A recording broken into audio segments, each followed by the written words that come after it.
क्योंकि एक आदमी पर कार्रवाई हुई है, जबकि इसमें एक से ज्यादा लोग जानलेवा हमला स्टूडेंट्स पर हुआ, तब उस व्यक्ति को उसके पद से हटा दिया जाए। गवर्नर साहब ने हमारी तमाम बातों को सुना। हमारे एजुटेशन के बाद इस बात को स्वीकारा था कि स्टूडेंट इलेक्शन बहाल होंगे।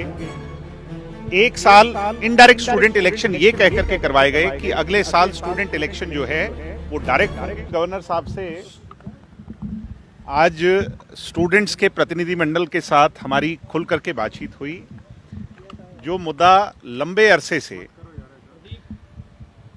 एचएयू यूनिवर्सिटी के सामने गेट नंबर 4 पर जो प्रोटेस्ट चल रहा है, स्टूडेंट संघर्षरत हैं, आंदोलनरत हैं, उसको लेकर के आज हम सारी बातें गवर्नर साहब के सामने रख करके आए हैं।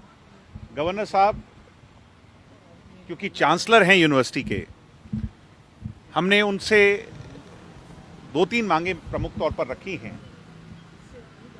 एक तो सिर्फ क्योंकि एक आदमी पर कार्रवाई हुई है, जबकि इसमें एक से ज्यादा लोग जो कि यूनिवर्सिटी के अंदर डेजिग्नेटेड पदों पर थे जिन्होंने ये हमला किया, उन तमाम लोगों पर कार्रवाई हो। इसके साथ साथ जो स्कॉलरशिप और स्टाइफंड का इशू है वो बहाल हो।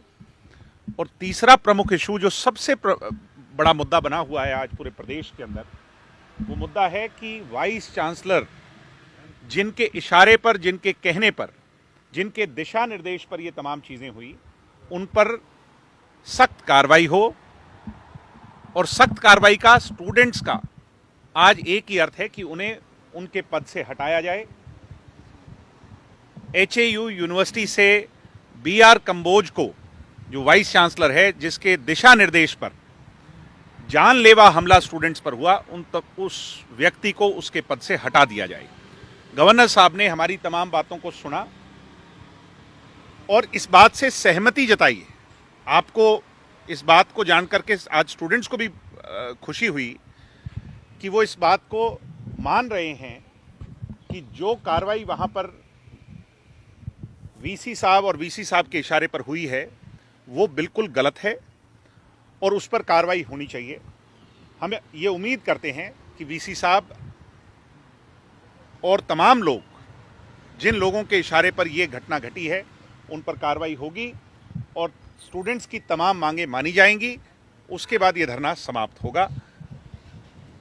आज स्टूडेंट्स का प्रतिनिधिमंडल, जिसमें पूजा है, हमारे अरुण है और वरुण है, मोहित है, ये तमाम साथी हमारे साथ आज मिलकर के आए हैं। ये भी अपना वर्जन एक बार आपके सामने रख दें, उसके बाद मैं आपके तमाम जो सवाल हैं उनका जवाब दूंगा। पूजा, आप आगे आ जाओ। आप नहीं आना चाहते? आप गवर्नर साहब ने इस बात को स्वीकारा है कि ये जो घटना घटी है उसमें यूनिवर्सिटी के प्रशासन के लोग इन्वॉल्व हैं। तो अब ये हम उम्मीद गवर्नर साहब से करते हैं, जो कि आज हम रिप्रेजेंटेशन अपनी लेकर के गए, कि वो कार्रवाई करेंगे। इसमें एक सवाल है कि स्टूडेंट इलेक्शन को लेकर आपका क्या मानना है? नहीं, स्टूडेंट इलेक्शन अभी नहीं, लेकिन स्टूडेंट इलेक्शन को लेकर क्या स्थिति है? स्टूडेंट इलेक्शन को लेकर के जो यथास्थिति बनी हुई है कि सरकार ने हमारे एजुटेशन के बाद इस बात को स्वीकारा था कि स्टूडेंट इलेक्शन बहाल होंगे। एक साल इनडायरेक्ट स्टूडेंट इलेक्शन ये कह करके करवाए गए कि अगले साल स्टूडेंट इलेक्शन जो है वो डायरेक्ट होंगे। क्योंकि कोविड आ गया और कोविड के पश्चात ऑनलाइन दाखिले हुए और ऑनलाइन कक्षाएं चली, इसलिए इलेक्शन नहीं कराया गया। जब हम सत्ता में थे वो 4 साल इसी टेन्योर में जो है ना पूरे हो गए। अब हम ये उम्मीद तो जरूर करते हैं सरकार से कि सरकार का जो वादा था, बीजेपी पार्टी का भी वादा था और तमाम राजनीतिक दलों का ये वादा था कि स्टूडेंट डेमोक्रेसी हरियाणा प्रदेश में बहाल होगी। ठीक है, तो इस सेशन में आप मांग करते हैं कि? बिल्कुल मांग करते हैं। ये हमारी मांग आज से नहीं है, शुरू से है और इसके लिए हमने तमाम संघर्ष किए हैं। आप आके रिप्रेजेंटेशन एक बार दे दो।